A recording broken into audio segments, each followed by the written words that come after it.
આપની કંપનીમાં આપણી સાથે હાલ જોડાઈ રહ્યા છે बैंक ऑफ इंडिया एमडी અને CEO Rajneesh Karnatak. Rajneesh sir, good afternoon, स्वागत है सर शो पर।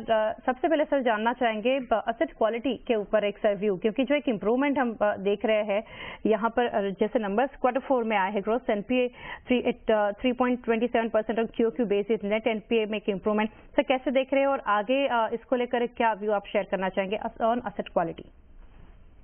हाँ, जहाँ तक हमारी एसेट क्वालिटी का संबंध है बैंक ऑफ इंडिया का, हमारा जो ग्रॉस एनपीए है हमने 3.27 पे क्लोज किया है, जिसमें जो रिडक्शन वाई बेसिस पे आया है वो 171 बेसिस पॉइंट आया है। नेट एनपीए हमने 0.82 पे क्लोज किया है, उसमें भी रिडक्शन 40 बेसिस पॉइंट का आया है। और ओवरऑल अगर मैं बात करूं तो हमारा स्लिपेज रेशियो भी इंप्रूव हुआ है 22 बेसिस पॉइंट से, और हमने उसको 1.38 पे क्लोज किया है। और रिकवरीज भी इस साल बेटर हुई है, 9,500 करोड़ की हमने ग्रॉस कैश रिकवरी करी है, और जो फ्रेश स्लिपेज है वो भी हमने कंटेन करी है 7,500 करोड़ पे। तो ओवरऑल जो gross cash recovery to fresh slippage है वो भी इंप्रूव होकर 1.27% हुआ है। तो FY26 में हम यही कहना चाहेंगे कि एसेट क्वालिटी फर्दर इंप्रूव करेगी और हमारा gross and net NPA percentage भी इंप्रूव होगा, और पीसीआर जो रेशियो अभी हमारा हमने 92% प्लस पे क्लोज किया था वो और बेहतर होगा FY26 में। जी डेफिनेटली सर। नेट प्रॉफिट भी देखिए सर, काफी अच्छा नंबर 82.5% एक इंक्रीज होता देख रहे हैं Y basis. Even NII net interest income भी देखे एक इम्प्रूवमेंट है। ये सर जो नंबर है जहां से एक सुधार हमें दिख रहा है, जो काफी अच्छे फिगर से, उसको लेकर आगे क्या आपका व्यू है?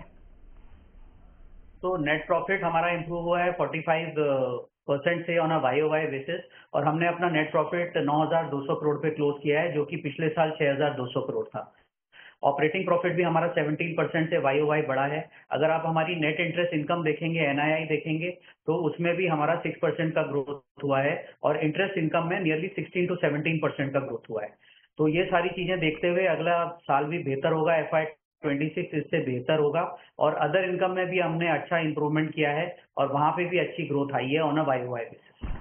जी रजनीश सर, एक नेट इंटरेस्ट मार्जिन के ऊपर मैं जानना चाह रही थी। वाई एंड क्यूक्यू बेसिस पर सर देखे तो स्लाइटली रिड्यूस होते हम देख रहे हैं। इसके ऊपर अगर एक बार देख ले तो नेट इंटरेस्ट मार्जिन से 2.61%, जो कि क्यूक्यू बेसिस पे था 2.8%, और वाई 2.92%। क्या रीजन है सर इसके पीछे, और मार्जिन को यहाँ से नेट इंटरेस्ट मार्जिन को लेकर क्या व्यू शेयर करना चाहेंगे?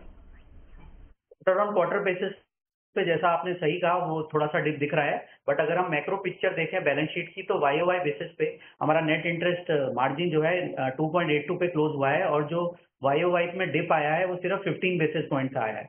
अगर मैं आपको बताऊं फर्दर, हमारी जो इंटरनेशनल बुक है वो अराउंड 12% की है ग्लोबल बुक के। इंटरनेशनल बुक होने की वजह से भी मार्जिन थोड़े से लोअर साइड में रहते हैं, because in the international branches margin are lower. तो फर्दर अगर मैं आपको बताऊं तो डोमेस्टिक मार्जिन जो हमारा है, net interest margin domestic book के ऊपर, वो 3.10 पे क्लोज हुआ है March 25 में।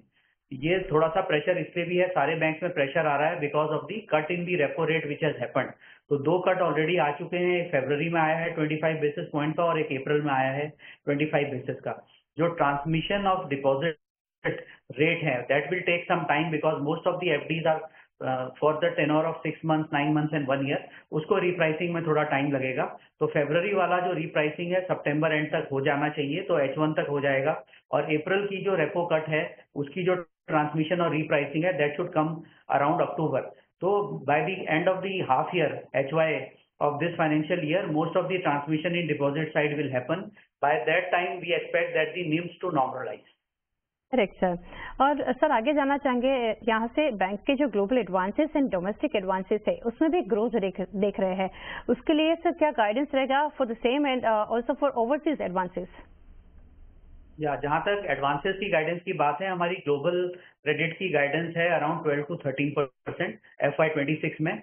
डोमेस्टिक एडवांसेस अगर आप देखेंगे हमारे, तो वो डोमेस्टिक एडवांसेस 14.4% से वाई बढ़े हैं इस साल।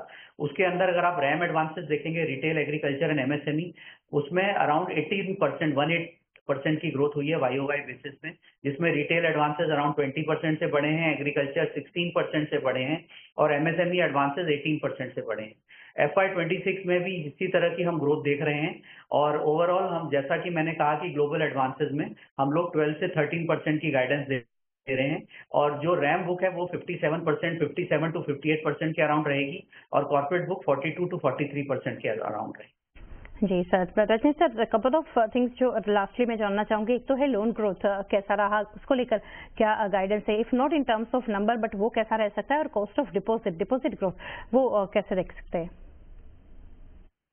तो लोन, जैसे मैं समझा आप कॉर्पोरेट लोन की शायद बात कर रहे हैं, तो कॉर्पोरेट लोन जो हमारा ग्रो हुआ है वो अराउंड 10% से ग्रो हुआ है, 9.6% पे ग्रो हुआ है। इस साल भी FY 26 में हम डबल डिजिट कॉर्पोरेट लोन की ग्रोथ देने की कोशिश करेंगे।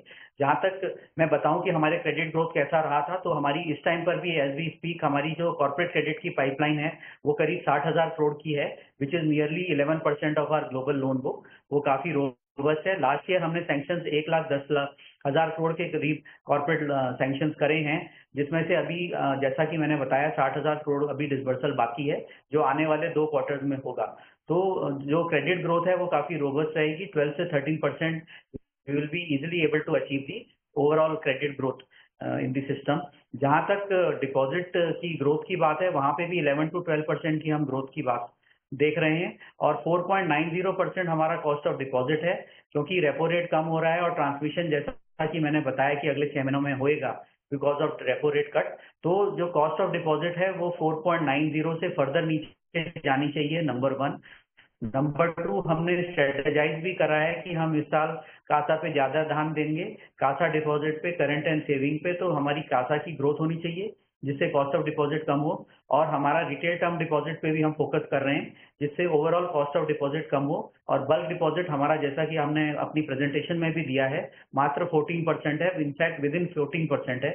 तो 86% ऑफ आवर डोमेस्टिक डिपॉजिट या तो कासा है या रिटेल टर्म डिपॉजिट है। वो हमें हेल्प करता है अपनी ओवरऑल कॉस्ट ऑफ डिपॉजिट कम करने के लिए, जो 4.9% एट प्रेजेंट है, जिसको हम और कम करने की इस साल में कोशिश करेंगे। जी रजनी सर, काफी डिटेल्स हमारे साथ आपने शेयर की। Sir thank you for connecting and best wishes for coming quarters. Thank you. તો બેંક ઓફ ઇન્ડિયાના મેનેજમેન્ટ સાથે આપણે નંબર્સ અંતર્ગત ચર્ચા કરી। સ્ટોક પ્રાઇસ પર અત્યારે નજર કરીએ તો લગભગ 3% વધુની મજબૂતી આપણે જોઈ રહ્યા છીએ। ડેઝ હાઈના લેવલની આસપાસ ટ્રેડ થઈ રહ્યો છે અત્યારે બેંક ઓફ ઇન્ડિયાનું કાઉન્ટર। એની સાથે નજર કરી લઈએ PSU બેંક્સ તરફ, કારણ કે આજે નિફ્ટી બેંકમાં પ્રેશર છે, પરંતુ PSU બેંક્સ જો કેનેરા બેંક 3.5% ખરીદારી બતાવી રહ્યું છે।